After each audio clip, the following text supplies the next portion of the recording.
Hello, this is the LEGO Icons Lord of the Rings The Shire set, and I hope to give you some thoughts that go beyond just, hey, it's a very expensive set, and it is not pixel perfect to the original movie props. That's in spite of the fact that I did pay 270 of my own US dollars for this. It also goes for 270 euros.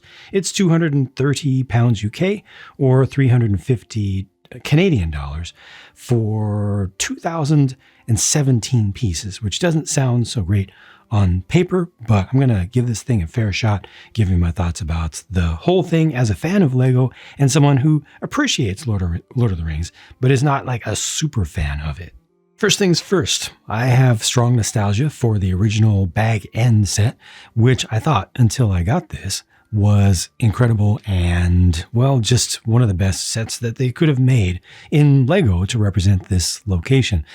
Now, today, going back and looking at that original set, it really doesn't look good compared to this. This just completely blows it out of the water, at least viewing it from this side. And this is a really important side because this is the side that you're going to be looking at probably 90% of the time once you build it. I've heard a lot of complaints about the uses of these larger curved corner pieces throughout, but I like how smooth they are, and they don't use just one particular size. They use several different sizes, switch back and forth between curves and like wedge slopes and regular slopes, and I think it's done to pretty good effect.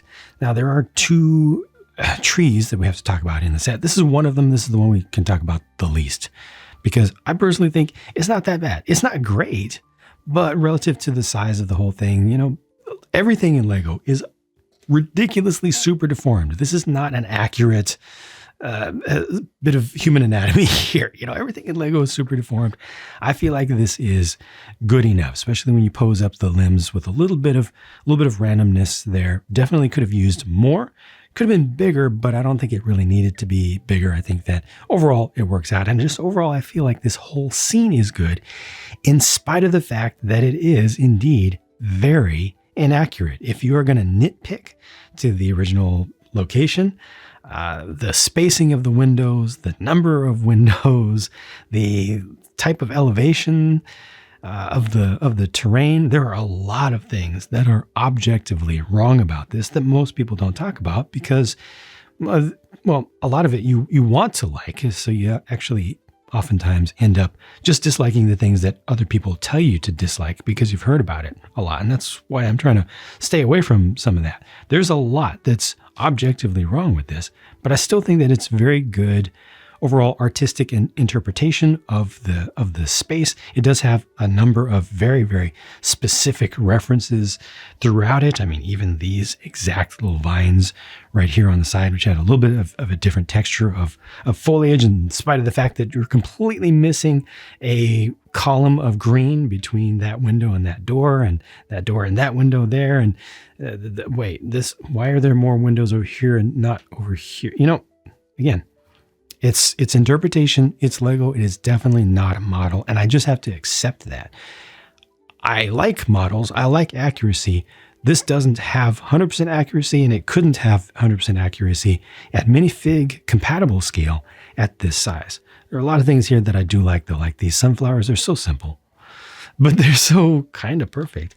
The design that they used for the this fence right here. Sorry, I don't recall the name of that style off the top of my head, but it has a specific name. I think it has a W in it. And using the boomerangs like that, I think, is as close as you can possibly get in LEGO form. Now, it's not scaled properly. It's going in and out way too much compared to the actual props, but it looks nice, right? You've got some vegetables growing on the inside there. This is a sticker right here. This is a little bit unfortunate. The door, the gate only opens that much. That's so weird. It's so bizarre. It just doesn't go any farther than that. So you can't actually have somebody walk in here. That's a very, very strange miss. Just a little thing. It just needed to be set up slightly differently. These stairs here are very nice looking, but they shouldn't be round like that. However, with the way that the compromises worked with the shaping of the terrain to make it work on a flat surface and everything and in this space, they look nice, and it's kind of nicer than having them be straight, even though straight wouldn't be as feasible in LEGO here. I like this little bit of rock work here. You got the bench outside, which is not the correct size or orientation or location either. It should be farther off and lighter in color and stuff, but it's nice. Unfortunately, it can technically hold two figures side by side, but one of them is going to have one leg hanging off the side. It's mostly going to nicely accommodate one single individual. And I do very much like the cobblestone wall over here. This is great. I wish that little bit there didn't stick out quite so sharply, but it's such a small detail. It's so simple how it's done, but it's really good. And you probably see how there are multiple angles to this. There are actually 3 major angles as viewed from the top of how this is all put together. And it's put together in 3 segments. So you've got this whole large left area. You see this seam right here. And then there's the center area, which is pretty much straight. And then the corner over here, which also is mostly 90 degrees in there. But, they have some nice shaping that goes beyond the simple grid. And it's done well. Over here, you're connected with clips. Over here, you're connected with Mixel style ball ends. Those are prints in there. Those are prints up in there as well. This does open up to the inside nicely and smoothly. I really wish that this had lights, but you know what? Lighting up something like this is cheap and easy. Get yourself a short string of tungsten style or 3000 Kelvin or less, like 2700 Kelvin. Fairy lights are the key. And then just have, battery based or USB based, and just toss them in the back and let them cast some light out through the windows. There's going to be one problem with that though, and I'll talk about when we start getting to the interior. This is a bird feeder, which should be taller and off to the side more, but again, it's nice to have these very specific references. And from a lot of angles, this looks good in spite of the fact that it is open around the back. Again, having some angle here really gives you more range where you don't see the interior, you don't see the open back. And I think that's good. I think that the compromises there and the general design decisions for what I see here are good. I'm good with this. And then there's this view. Yep, it has an open back, just like probably 95% of Lego structure builds that have ever been released, including the ones that people are most fond of from their childhood. No matter how old you are, most of the time people forget that their favorite old structure and location sets were open around the back. And yet we complain about things being open around the back today. That's kind of odd. I don't personally think that it's a crime for this to be open around the back because, again, most of the time we're going to be looking at it from here. And look at how far I've turned it, and I still don't see that open back. It's not until I get to here. There are some things that I definitely personally dislike about how this open back was done, though. Let's go ahead and start over here. So this is where Bilbo's been doing some writing. The red book is actually red this time. That's good. Not just the sticker on the cover of it. And then it has a sticker on the inside. There are some stickers in here, but I think more things are done with prints than with stickers. You've got the deed of contract right here, which is also a sticker. That tree painting is a sticker up on the wall, but then you have these repeated tiles, which are prints that you saw also on the outside. This is a really nice little small fireplace. The shape of the fire isn't that great with a single piece, but I like how it's it has the elements on the wall and on the ground together. Got a little stack of firewood off to the side. The chair is simple but effective. It works. And they've done something different this time around for candlesticks to make the candlesticks smaller. So rather than using the actual candlestick piece that they have, they took a pen piece, a friend's pen piece, and just recolored it to pure white. It's actually, I believe these are dual molded, so that would be white and white, but you can't tell the difference. And this is just a small space. It's cramped. You can actually open this up. You can take the sides apart to get a little bit more access in here, but it's for what? You're not going to really do anything more with that. And I think that's okay. It's just a small space. It's just how it is. I like the little bellows here. And now let's look at the main entry area. There's some dark space in here. Well, you can deal with some of that by removing part of the roof here. Nice and easy. It just comes right up. And now light comes in here naturally. That's great. And it also has nice access. These are prints right here. It's just 2 of the exact same thing. You got the coat rack over here on the side, which is nice. The kind of wrought iron detailing for the locks on the lock mechanism on the inside of the door there is nice as well. and this opens. I find that it catches just a little bit. You saw probably earlier I was trying to get it to close the rest of the way. It catches just a little bit on the side there. Not a big deal though. Just this side over here. Just kind of massage it in. It'll work. Got a chronometer there, and this has within it a couple of familiar items. Got a bar of gold there, and then the mithril armor, which is once again just a stickered piece, unfortunately. Got the candelabra over there with, again, that same design, that same style with the nice part usage, which originally I didn't like. I'm like, oh, you've got a candle piece. But this is actually better because it looks like the wax is melted down around it. Little stack of some paperwork over here. Thorin's map that Bilbo took right there, still preserved. This is almost perfect. I looked at reference images, and this is really, really good. I mean, technically you should have some prints off to the sides here instead of these 1x4 plates, but the whole thing really does work. This is a nice little space. Unfortunately, the chairs, 3 pieces each, look good, but don't hold the legs of figures, so they'll slide around, and then the chairs themselves are not connected to the ground at all. They're just sitting in there. They don't move around too much. Nice little build there, but would have been nice if there was a little bit more connectivity. And everybody talks about the pine cone because to establish scale in the actual movies, they put pine cones inside of here to show that the hobbits are small. Sorry about the one dog hair off to the side here, but that piece. So I heard about it a lot and saw it in pictures and things before I got the set myself. But seeing it in person, that is a baby hedgehog from the Lego Friends line with no printing on it. So just plain, and it's brown, and it looks so much better than I thought. It's actually absolutely excellent. I didn't realize that it was so pointed towards the end. Got some flowers in a vase back there, and then another fireplace over here. Got Bilbo's parents up above, and this has the spot where you can throw the envelope and turn it into, burn away the envelope and reveal the one ring to rule them all.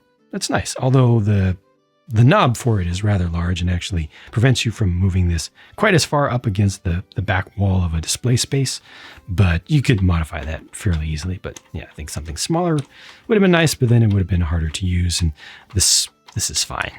So far, I've been very forgiving of this space in spite of the fact that I said there are things about it that I don't like. So let me tell you about the things that I don't like. It comes down to some of this here and some of what remains and extends out behind it. I really would have preferred if the roof extended all the way back over the interior to help cover it up and enclose it. As it is right now, they've done some winter village sets in the creator line in the past that had this sort of access. It's much easier access, like a half dollhouse. Actually, Friends has done it quite a bit as well, having a lot of horizontal extension for ease of access to play with minifigs. But this is not a play set. You can play with it, of course, but this is an expensive set primarily for older collectors who are going to want to put figures in there, are going to want to see all the details and derive joy from that, and maybe do some of this, show it off to friends and family when they visit and stuff like that. But ultimately, I feel like to be more of a proper collector model, an expensive, high-end, only the best is good enough collector model, the roof area should have extended all the way back here so that when you put it up against, imagine this not having the knob there, when you put it up against a wall, when it's on a shelf, or if it's within a bookcase, this would cover all the way. You don't have this large gap back here that's just collecting dust. And I'm not talking about dust in particular, but it kind of goes all together. If the whole thing had maybe 2 sections that could be removed like this, but that extended back, I personally would feel much better about it. Also, this is very open. It kind of should be, but it doesn't feel like a great use of space.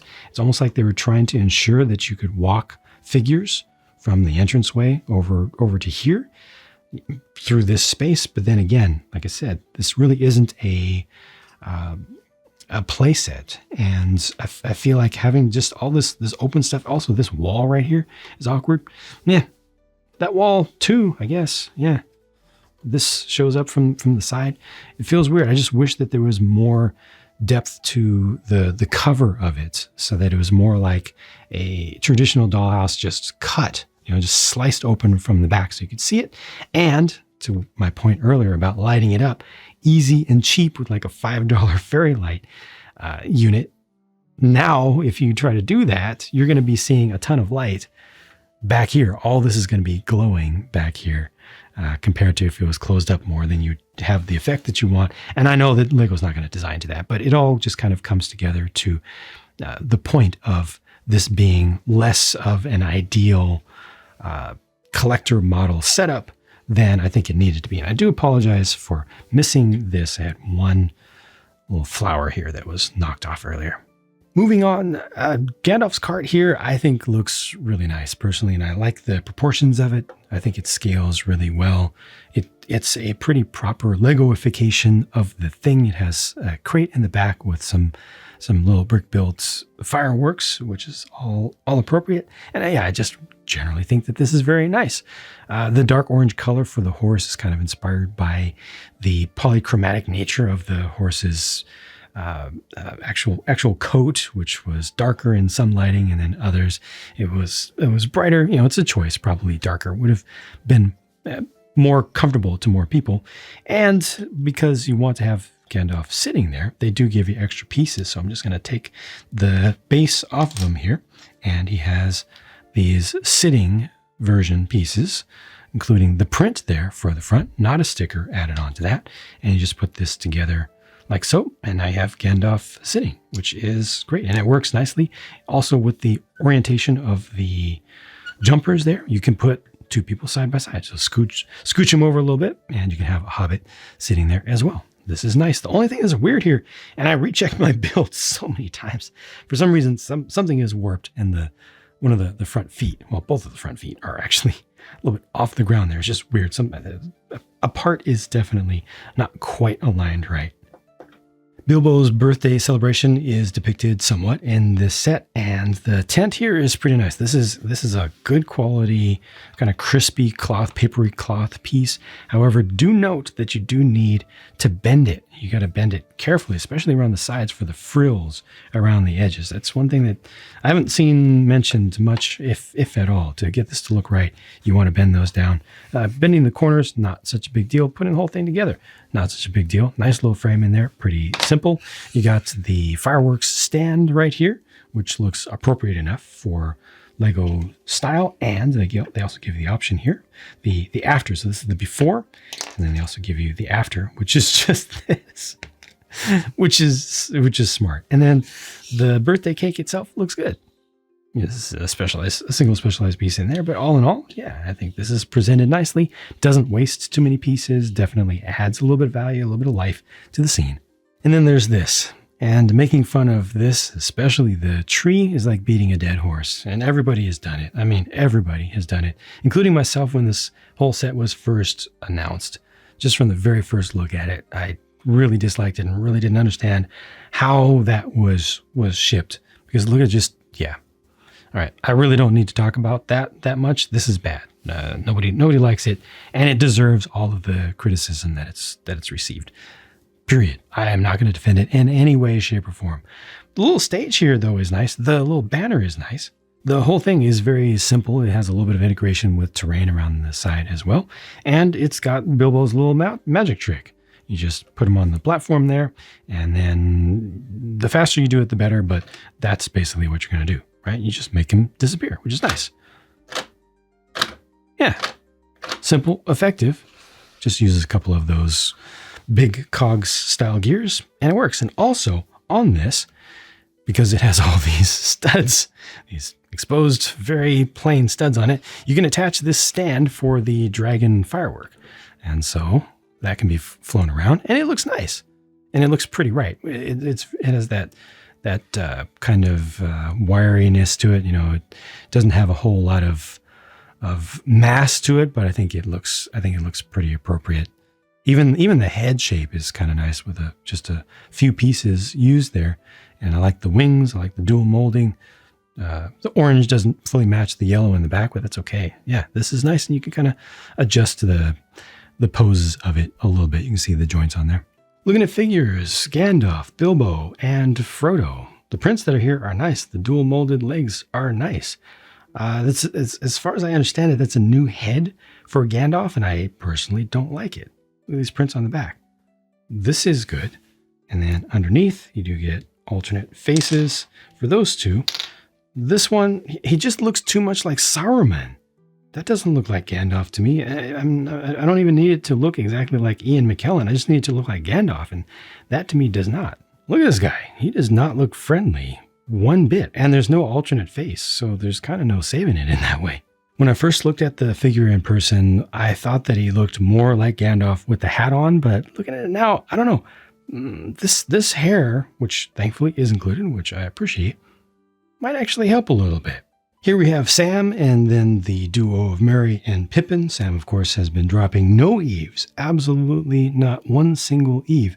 The prints for these are good. I always get confused when looking at the figures, but going back and looking at the reference material, these are done well. And I really like that print here on the back. Well, on the front as well, but for some reason it just shows up better for me on the front.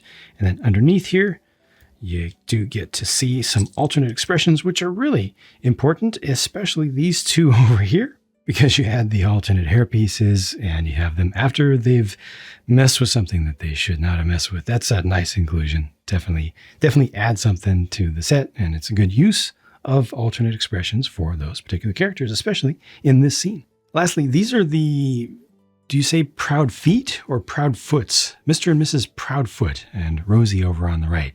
These are nice inclusions because this is a set called the Shire, and it's nice to get some hobbits beyond just the main ones that we've gotten a million times. And I do think that these are done pretty well. I especially appreciate Mrs. Proudfoot's hairpiece here, which I personally had not seen before, and the new skirt piece, which is like a short skirt but longer, which makes it full length for Hobbit, or makes it more like ankle length, or knee length for a regular sized minifigure. And that's great. I like these options. And I do think that these are good inclusions. I appreciate them. And I think that they are produced well. And it's good that they all have alternate faces. Whenever alternate faces have been possible in the set, they have included them, which is good. Finally, the set includes a handful of pieces to create seated versions of Bilbo and Frodo over here. So it's just the headlight bricks in the appropriate color and the 1x1 plates for the feet. And then you also have the parts to fill in the horse here if you want to have it without the carriage. Here are the leftover parts. Feel free to hit pause if you need to. And this is the size of the sticker sheet, so you can see how many were there and their size is. Looking at the leftover pieces reminded me that I need to call out this newer shape of window frame. It's a standard small window frame, but with a perfectly circular opening. And it takes standard small window panes like this, including the transparent ones.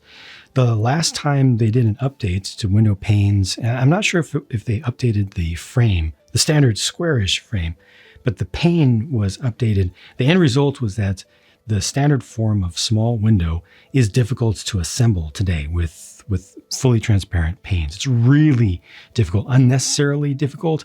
Clearly, Lego heard that, understood that, recognized that when they designed this frame. They made it so that it doesn't cause you to destroy your fingers and cut off all circulation at the tips and turn them white, putting a few of them together. However, they went too far with it. The pane in there is just barely connected.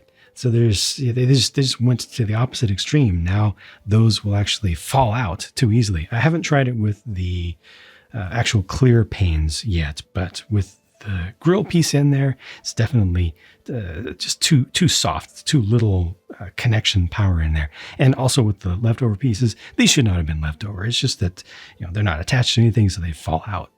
Time for some overall concluding thoughts, and I think I have some hot takes to share with you. First of all, a reminder, this is 2017 pieces for $270 US. It's 270 euros, 230 pounds UK, or $350 Canadian. Again, I personally think that all this here looks really, really nice. And not everybody's going to agree with that, and that's fine. But I personally am very happy with this. I was happy with the original bag end, And this is so much better. Like, wow.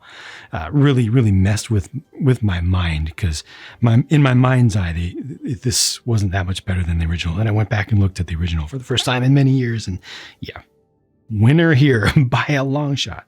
The figures are mostly good, with the exception of the Saruman-style face over here for Gandalf, and I very much like the inclusion of so many hobbits in a set that's called the Shire.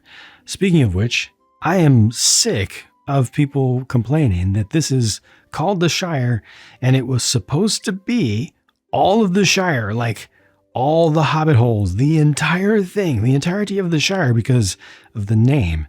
And then LEGO betrayed us by bringing out something that's just Bag End plus a few small side builds.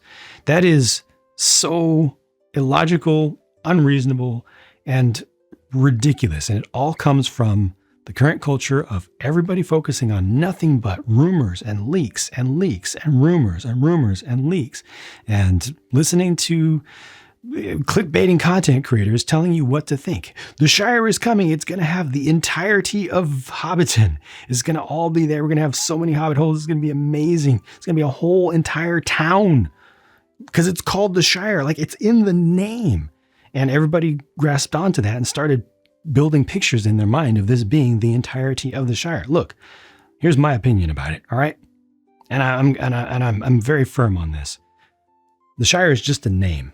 And, you know, this is a Danish company. They have a lot of folks who work in English first cultures. And when it comes to marketing and naming things and stuff, it's just a name.